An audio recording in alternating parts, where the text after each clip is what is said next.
Chicos, estoy muy preocupado.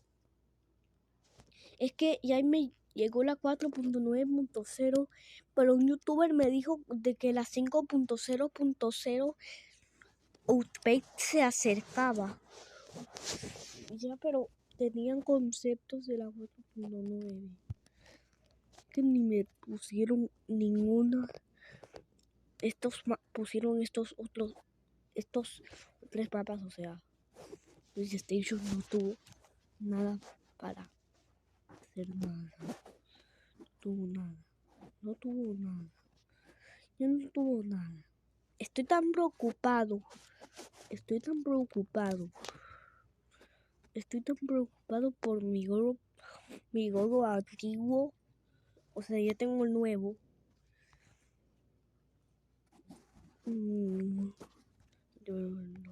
Justamente pusieron esta cámara que solo la puedo encender. Muy útil para los videos. Es tan útil para los videos. Es muy útil para los videos. Es tan útil para los videos. Es tan útil para los videos. Bueno, no tengo más que hacer. Solo esto. ¡Hala! ¿Qué?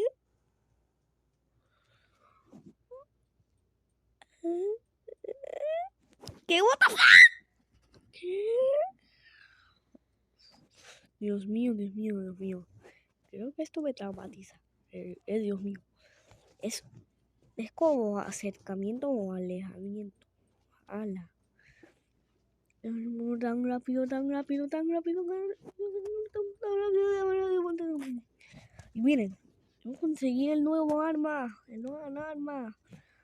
O sea, mi amigo Juan me preguntó, es que ya lastimosamente no pudo conseguir esta arma, ya que tenía 26 monedas.